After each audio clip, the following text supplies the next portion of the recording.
All right. Good morning, everyone.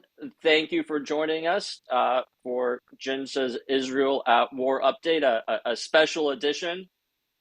We have 45 minutes today and certainly want to cover developments in and around Israel, especially recent reports that we might be making progress towards a hostage deal with Hamas.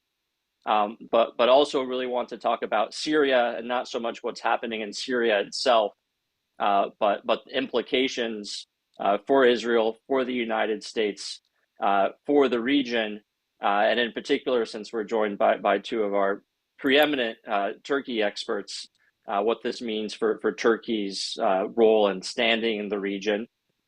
We're joined, as usual, by Jinsa distinguished fellow and former national security advisor, IDF Major General Yaakov Amador. General, thank you for being with us. Well, we also have Ambassador Eric Edelman, senior counselor at Jinsa, and former ambassador to Turkey and Undersecretary of Defense for Policy, and Alan Makovsky, a member of our Eastern Mediterranean Policy project, and longtime Turkey expert in Washington, D.C., I think the godfather of Turkish studies in DC. So thank you all for being with us. General Amador, I could just start with you, and you could give us an update on Gaza, but particularly these reports of maybe there being progress in negotiations with Hamas. I don't have a clue. Rumors are coming out of the negotiations. What's really happening, it's unknown. More Israelis are now more optimistic, but I don't know if there is a basis for their optimism. What I can say is that from the military point of view, the situation of Hamas is from our point of view, is such that we are more ready to take risks by getting out part of our forces from Gaza as part of the process. And that might lead to an agreement, because Hamas understands that after the agreement between Israel, United States of America, and Lebanon, that he is now a standalone issue, not connected anymore to the situation in Lebanon. And more than that, it well understood after what happened in Syria that no one now has the ability, the capability, the will to help Hamas, and Hamas will have to make his own calculation based on the situation inside the Gaza Strip. And in the Gaza Strip, the situation of the organization is very, very, very bad. And every day we are putting more pressure on the organization. So from the point of view of Hamas, it might be the only way to be saved. The remnants of Hamas will not be destroyed and killed. And from Israel, the situation is such: Hamas is not relevant anymore as a threat to Israel. It's still relevant to any newcomers, to the third parties, to the inside the Gaza Strip, and that probably will postpone the ability to bring someone to take responsibility in Gaza, and the price will be on the people of Gaza, that they will not have anyone else but Hamas to run the Gaza Strip inside. All the humanitarian help which is coming in, and so on and so forth. Militarily, I don't see Hamas succeeding to rebuild itself. So I think that it's a risk that Israel is ready to take. Will it bring to an agreement? I don't know. General, when you say that Israel is more willing to take risks now, do you mean military risks operationally inside of Gaza and continued operations against Hamas, or you mean risks in accepting a deal with Hamas that might be give more concessions in order to get a deal and get the hostages back? The second one. We are ready now to give more concessions. There are some red lines that will not be crossed. Philadelphia is an example. But yes, there is a present situation of both the hostages and Hamas.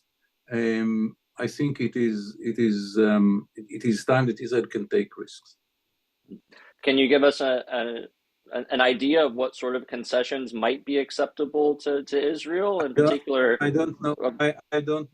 I don't know, but it is about the number of terrorists that will be released, the Netzarim corridor, how civilians can move from the south to the north, and maybe other concessions that might be given to Hamas to take the hostages out. Hamas understand that from the second that the hostages are out of the strip, the whole situation from Israeli point of view is totally different, and if something will went wrong, and they will violate the agreement, the Israeli reaction will be much more severe than in the past, because without the hostages inside the Gaza Strip, Israel will feel free to act. Does that mean Israel would be willing to tolerate some continued Hamas presence in Gaza? We didn't kill them all. It's not Yeah, a question of we are ready or not. They are there. yeah. But Hamas leaders having to leave Gaza is not necessarily. As I said, I don't know what are the details of the agreement. I don't see them leaving. There is no any reason that they will agree to leave now. If they are giving the hostages, it will give them a kind of a long ceasefire that they believe might help them to survive. There is no any, we cannot continue the pressure that might lead them to the conclusion to leave when we are making such an agreement. Right. I wanted to turn to Syria next. General Amador, stay with you for just a little. From my point of view, is much more important. Yes. So we spoke last week, General Amador, and you said, talking about any scenario in Syria was still too hypothetical at the time. Well, it's not necessarily hypothetical now. We know that Assad has fled. The rebels have taken control of Damascus and most other large cities in Syria. How do you view the situation in Syria today compared to a week ago? I think that what I said, that it is too early.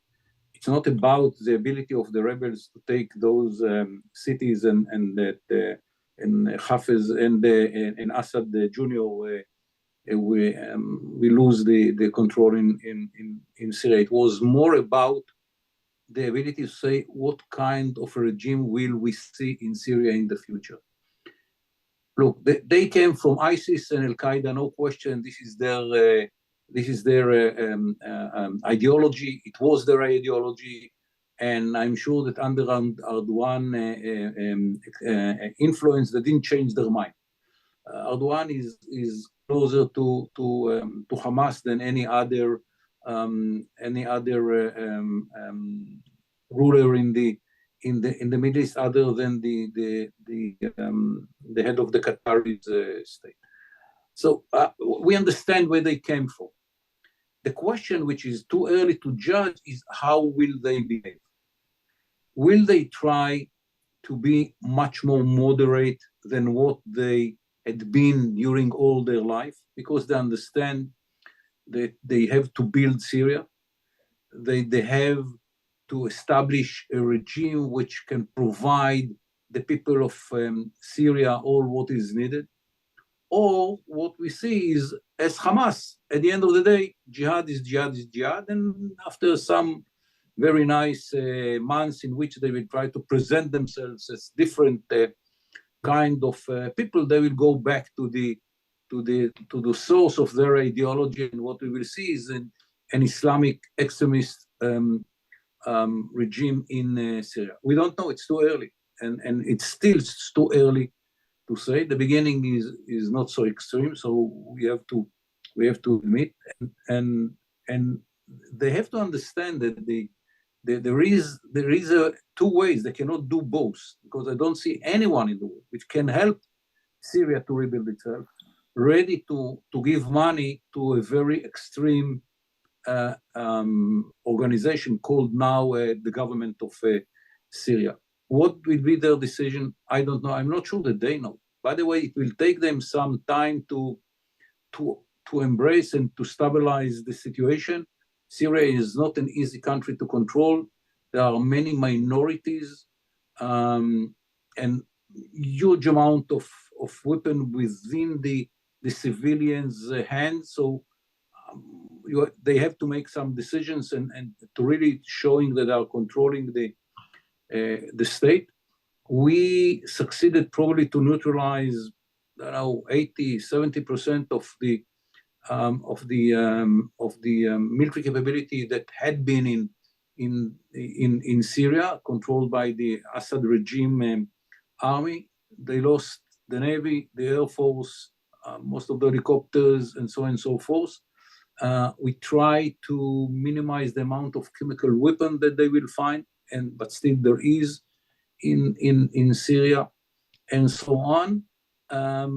What will be their reaction to that? Up till now, they didn't say anything about that. Israel moved a little bit to the east in the Golan Heights, including to some areas in which there are Druze communities.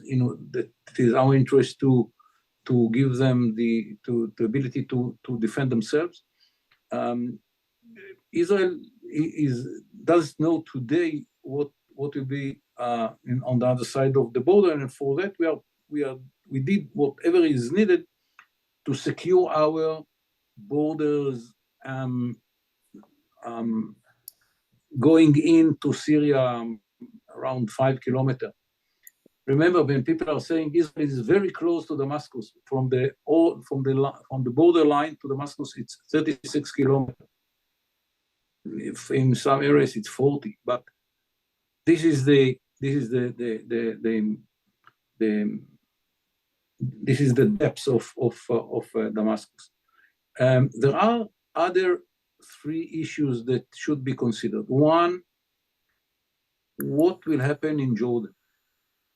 Extremism supported by the Syrians' extremist movement into Jordan might be huge danger to the stability of Jordan, which anyhow has a strong Muslim Brotherhood movement inside. A legitimate one, they are taking part in the elections, but it is still Muslim Brotherhood. The other issue, which is more kind of a moral obligation, is to the Druze in the Druze mountain, which is 40-50 kilometers from the border of Israel, south part of Syria. We have Druze community inside Israel, and we want to them as much as possible that they will be in a position to defend themselves if they will need. And the last but not least one are the Kurds in East Syria, and they are the enemies of Turkey, which is now the strongest country in influencing Syria. I will not say a word about Turkey when these 2 experts are supposed to speak. Both of them are very much appreciated. They know about Turkey much more than me, so I have to be very careful. But it's clear that the Turks might use the opportunity to reduce the independence of the Kurds in the east-north Syria. And for us, the Kurds are very old allies with which we have relations, and I think that as much as Israel can help, Israel should. What can be done exactly, it's not known yet, but if I have to summarize, securing our borders, first interest, very important. We will do whatever is needed, including bombing the remnants of the Assad regime army. Second is to secure the borders of Jordan, so there will not be a situation in which extremism is exporting from Syria into Jordan. Third, how we are helping the Jews to defend themselves. We are not going to defend them, but to help them to defend themselves. And fourth, how we are helping the Kurds to keep what they have in their hands today. And I think this is about America commitments as well.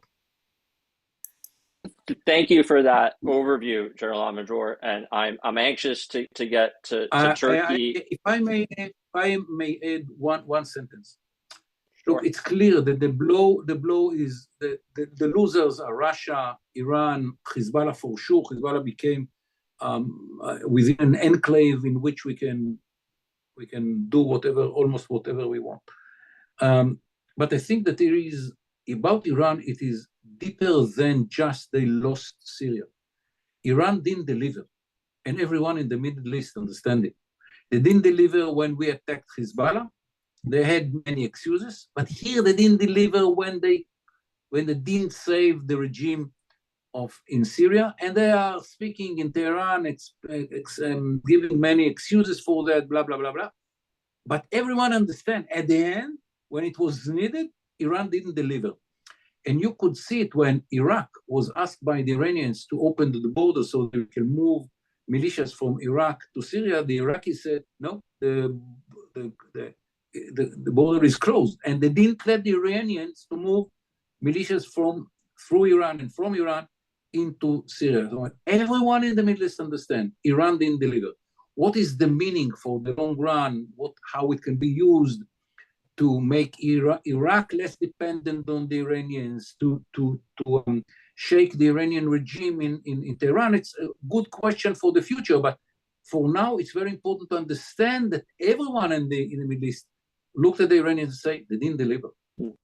That's a fascinating and important point, General Amador. And for too long, the narrative in the region has been that it was the United States that wasn't a dependable partner, that we weren't there when the Saudis were attacked in 2019, when the Emirates were attacked in 2020, that we withdrew precipitously from Afghanistan in 21. So this is an important opportunity to flip that narrative on its head and show that the U.S. is there for its friends and partners and Iran isn't.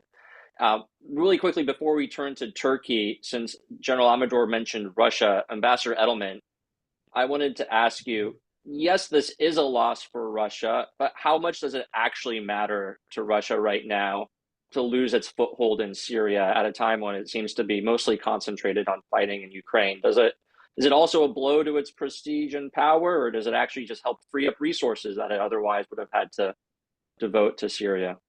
Well, Blaise, I agree with what General Amador has said about just about everything, honestly. I think this is a blow to Russia. It's a bigger blow to Iran, as General Amador said. I mean, going back for really a decade or more now, I would say since the Arab Spring, the narrative, as you suggest, has been that the U.S. is an inconstant friend and ally. It abandons its friends in times of need, and it's in retreat from the region. And the counter narrative has been Russia and Iran stood by, particularly Bashar al-Assad in his moment of need in 2015, when his own military manpower situation was so dire that he was at risk of losing the country the way he did in the last 2 weeks. And they stepped in with, this sort of Abraham Lincoln brigade of Shia militias that General Amador was describing, Iranian, Iraqi, Afghan, all sorts of people, Pakistanis, and with Russian air power. Now, it's true that, some of those Russian assets have already been withdrawn to fight in Ukraine, and it's one reason why the Russian air power was not able to reinforce the regime this time around.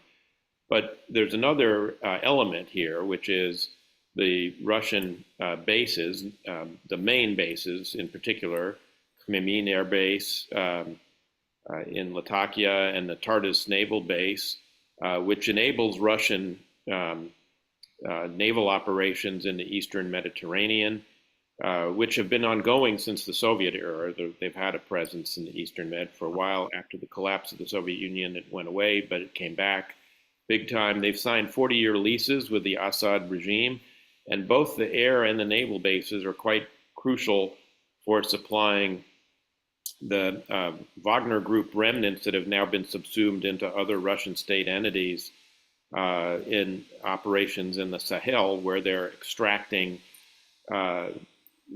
precious rare earth metals and other precious metals in exchange for propping up authoritarian and military regimes. They're going to be hard put to to supply those folks if they lose access to these bases. Now, they might be able to negotiate, other bases elsewhere, but that would take some time and would be very disruptive. Now, I don't think they've given up the idea that they're going to be able to continue to maintain those bases with whatever new regime emerges in Damascus, which will take some time, as General Amador correctly was noting. And I think they've already indicated they're prepared to negotiate. I mean, the switch between describing, Abu Muhammad al-Jolani as a terrorist and a opposition force took place very quickly for the Russians. They have no scruples about dealing with anybody who can advance their interests. So I think we have to stay tuned and see, what happens. There are some very powerful reasons why al-Jolani and the others may not want a Russian base. First and foremost, the Russians have been involved in some of the worst atrocities directed against the Syrian people, and particularly against the opposition. That will be an obstacle. But for a new regime trying to find its feet, as General Amador was saying, to have a Russian presence that might be the source of, all sorts of troublemaking. I can see a pretty powerful argument for saying, no, you just go home. They've made it clear they want the Iranians and Hezbollah to go home. Then they have no interest in having them in Syria. We'll see about the Russians. All right, let's talk Turkey. Alan, can you give us a view of what the actual relationship between Turkey and HTS is, and what Turkey's role in this offensive might have been? I mean, not to exhume the whole twisted history of various alliances and cooperation throughout the course of the Syrian civil war, but there was a time at which the Turkish military and the Free Syrian Army, which it supported, were at odds with and fighting against Hayat Tahrir al-Sham in Idlib, in this sort of enclave of opposition groups along the Turkish border. But clearly they reconciled. I believe in 2017, the Turkish military entered into Idlib under escort by HTS. What has that relationship been like in recent years, and what's your best sort of sense of how much Turkey was involved in what we saw unfold in the last 2 weeks? Well, just to pick up on your history a little bit, in 2018, Russia and Turkey came to an agreement in which Turkey pledged to help keep HTS under control in Idlib and actually try to phase it out. So there's certain irony there. But in the process, Turkey was given a number, initially 12, but it expanded, a number of military posts. And inevitably, there was a lot of cooperation between Turkey and HTS. They got to know one another well. Now,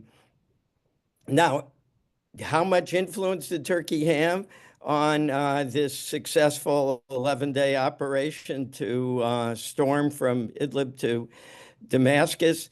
We don't know for sure. The rebels say that Turkey was not the key, and Turkey says it didn't do much, but I think there's overwhelming circumstantial evidence that Turkey must have organized and trained the troops for this, if not actually planned it down to the minute. Just the fact that you said, as you pointed out, there's a history between HTS and SNA of discord. Within SNA itself, very fractious, many different groups, often at loggerheads with one another. Yet, all of a sudden, you ended up with a very cohesive group, wearing the same uniforms. There had to be some outside power. Now, there are a couple of people I know in town in Washington who are close to the opposition, or what was the opposition, and now the controlling power in Damascus, who say that the only source of support came from Ukraine. And apparently there was some kind of support from Ukraine. But I think it's obvious that Turkey was, if not fully planning it to the minute, helped to organize it. And certainly, I think there's been credible reports they provided intelligence along the way. Now, looking forward, regardless of what role Turkey played up until now, I think it's inevitable that this new entity, if it does get its feet, as the ambassador and the general said, is going to be reliant on Turkey. As a matter of fact, Ibrahim Kalin, the head of Turkish intelligence, is in Damascus today, praying at the Umayyad Mosque, by the way, but not only doing that. And Turkey has a very dynamic construction industry. I suspect there will be Gulf money coming in, billions of dollars for to be made in Turkey. The stock market, the cement and construction sectors have, dramatically increased their shares on the Turkish stock market.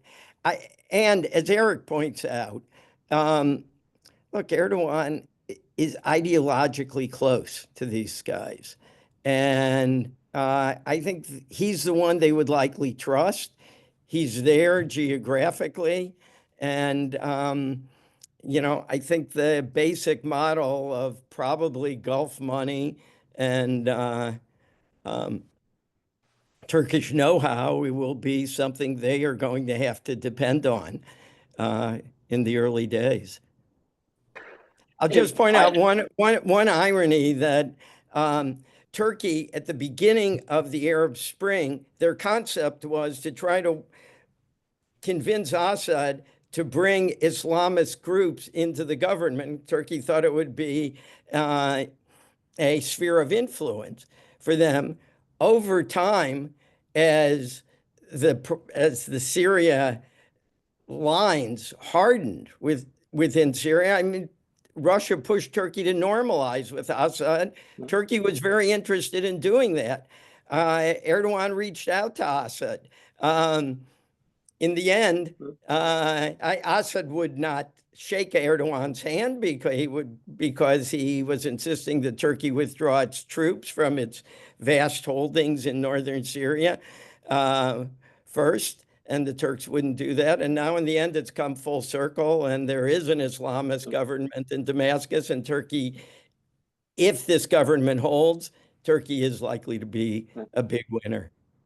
Yeah. So what is the Turkish influence going to look like, both politically, because you mentioned the ideological affinity there, and that both Erdogan and HTS are Islamists, but in addition to Assad, to Erdogan's attempts to get Assad to bring Islamists in, at the same time in the Arab Spring, he went to Egypt and said, to the Muslim Brotherhood, you guys need to moderate, you guys need to take it slow, don't go too hard into the Islamism, right? Correct. And so, is it going to be that moderating influence, or have we seen his failure to moderate HTS in Idlib, and now he's going to lean in? Sort of go full Islamist, as it were. Yeah, I just think that HTS is going to be more dependent on him now. I mean, Idlib, you have roughly 4 million people. Syria, I'm not sure exactly how many are left after all the killing fields and all the people who left Syria, but we're still talking about over 20 million. It's a big difference. I think they will have to lean on Turkish expertise. And I thought it was interesting that the Turkish foreign minister, Hakan Fidan, in the midst of this ongoing operation, spoke at the Doha Forum. And he said he really wants to see the rebels preserve state institutions and be as inclusive and tolerant as possible towards minorities. And I would say those are two principles they've been following. I don't know if that's their natural instincts. I think those are Turkish fingerprints on that Although approach. not necessarily Turkish natural instincts at home, which leads me to ask Ambassador Edelman, in Syria, Turkey seems to have two priorities. One was getting rid of Assad, but the other was getting rid of the Kurdish autonomous statelet that has emerged. And which of those was the top priority wasn't exactly clear, right? They went sort of back and forth between those two, it seemed. Is that attempt to get rid of the Syrian Kurds, or at least their autonomous hold on the northeast of Syria, likely to figure into what happens next? Is there a likelihood that HTS or other elements, armed elements, are now going to turn on the Syrian Kurds? I think we've already seen some fighting over the city of Manbij. So is that the next front, or is there going to be some sort of peaceful reconciliation here?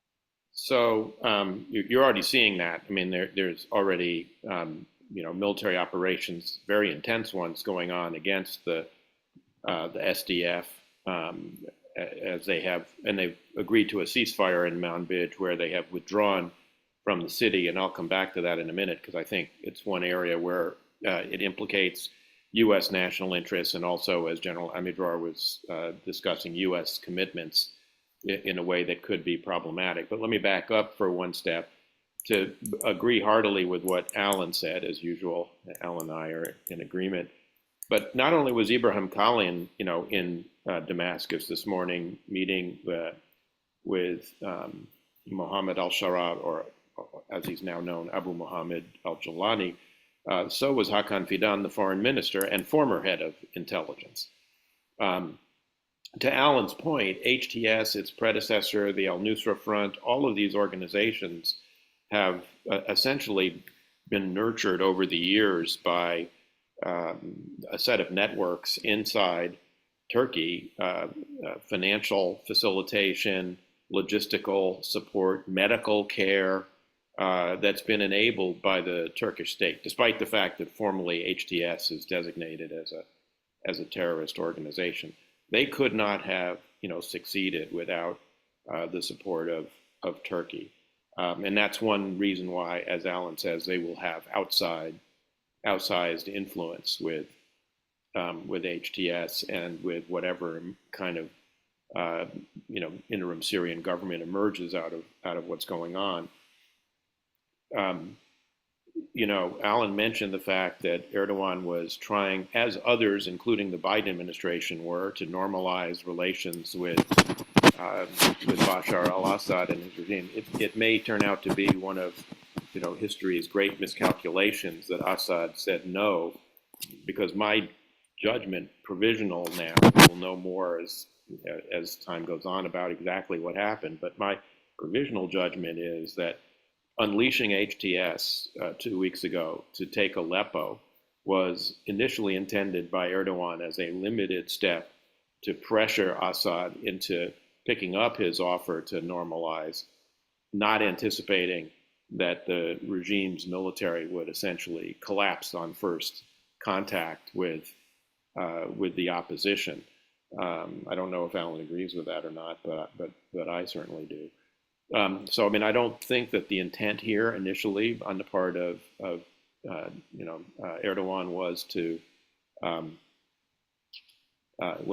impose regime change on Syria, but I think it was an unintended consequence of an existing policy and an effort to implement that policy. On the question of, now that we've got regime change, what happens with the Kurds?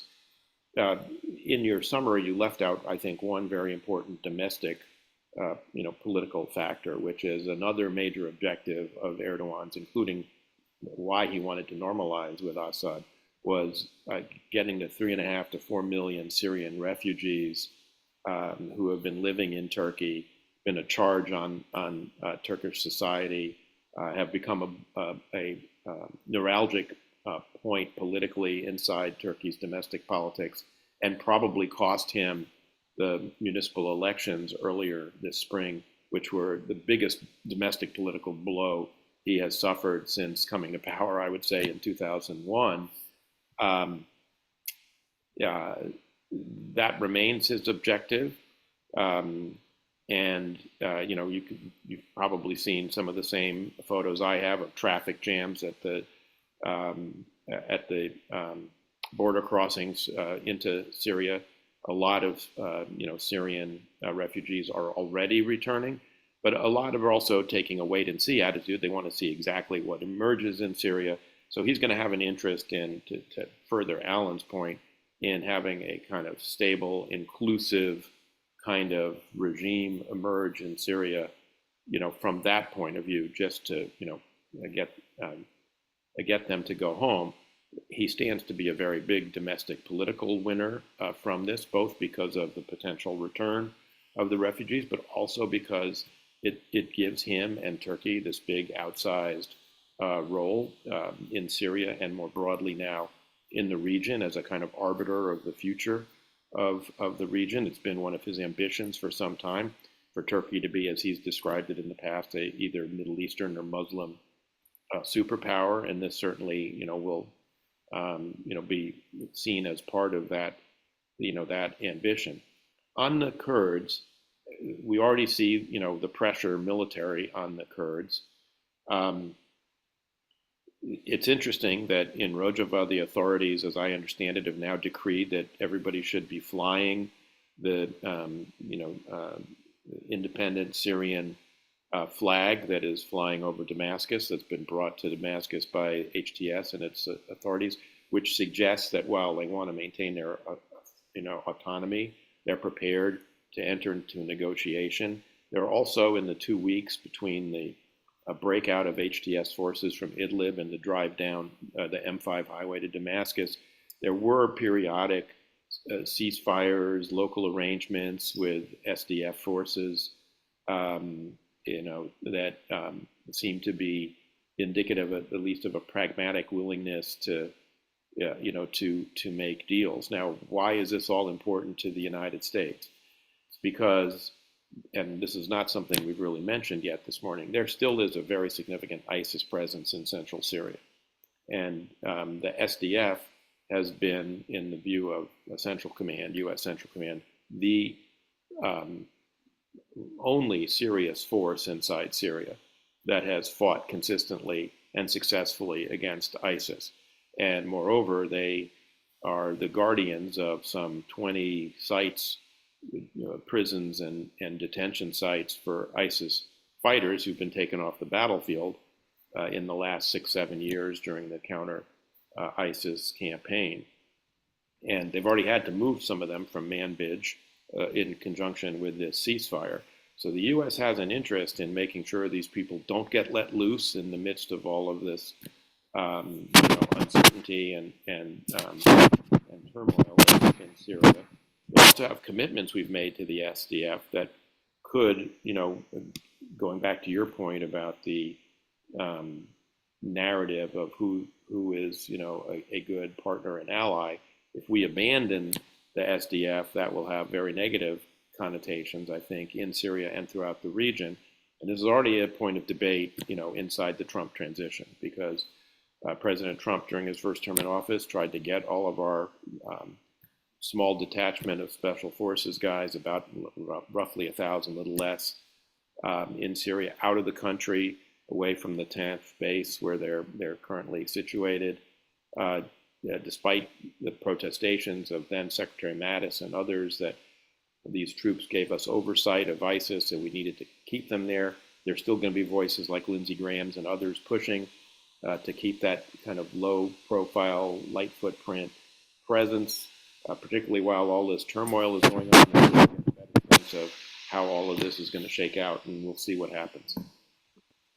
And to that point, Ambassador Edelman, I believe at the same time that Israel has been flying, hundreds of strikes against Syrian strategic weapons, the United States has been flying dozens of airstrikes in central Syria against ISIS targets.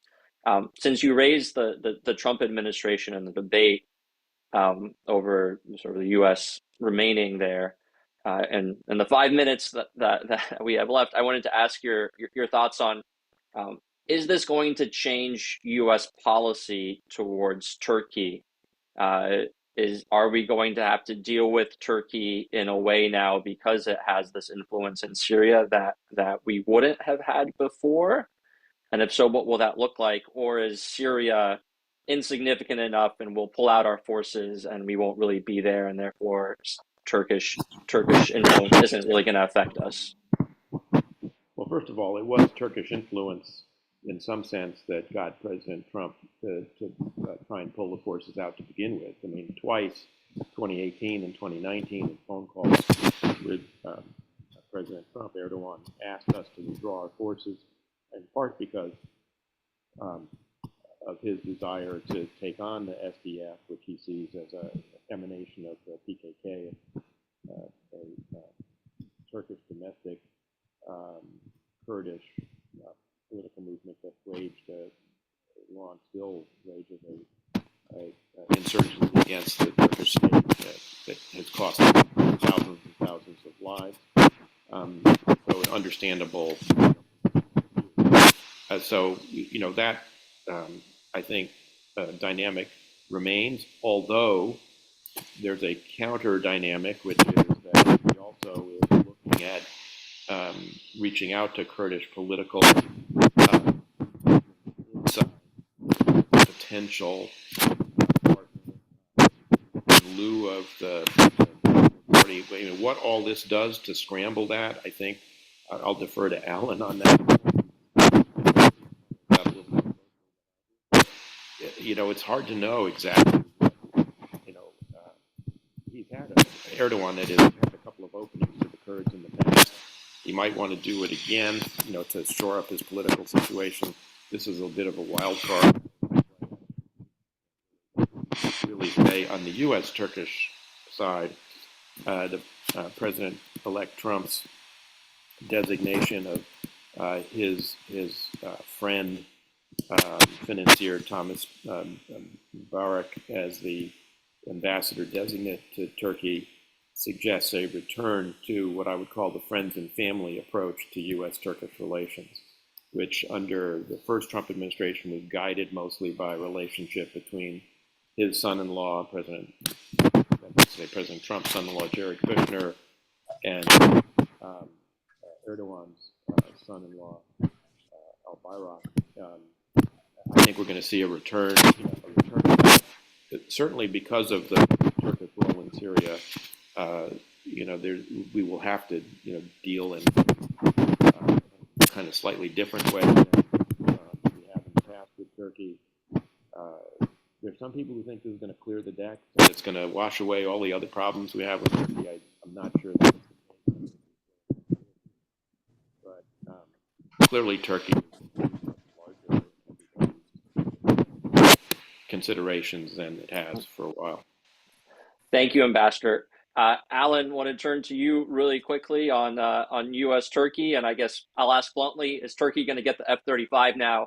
And then General Amadrol, I'll want to finish up with you and your thoughts on how this might change Israel-Turkey relations. But go ahead, Alan, please. Yeah, I don't think Turkey's going to get the F-35 because I think there is enough concern about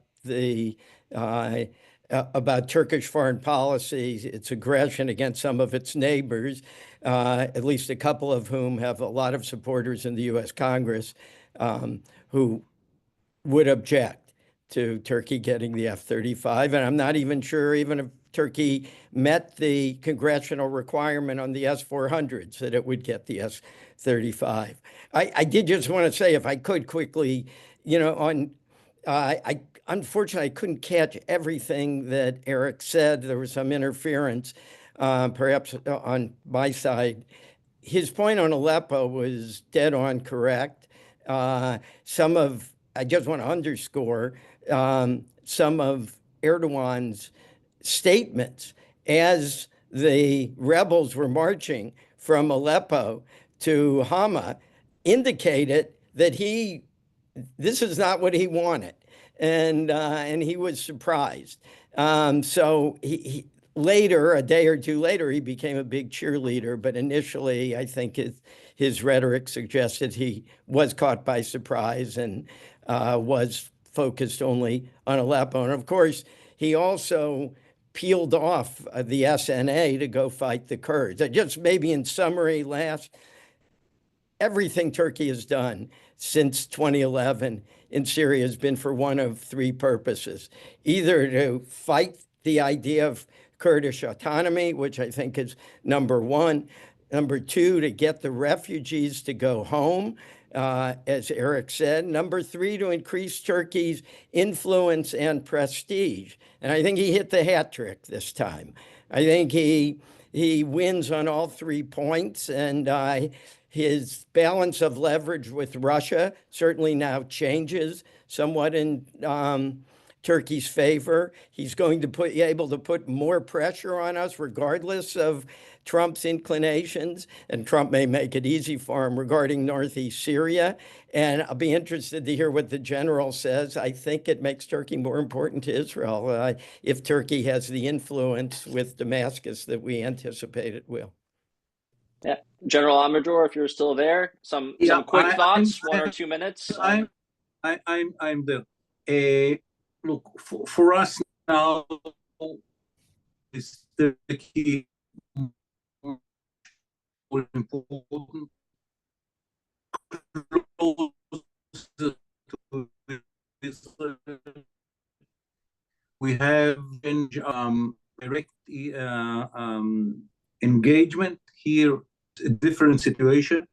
We have turning, and it is more about the policy of Turkey. Israel doesn't have anything against it. If there is a friction between Israel and Turkey, because the Turkish approach to Israel, not because the approach of Israel to Turkey. So here we are much more reacting to the Turks initiating something, and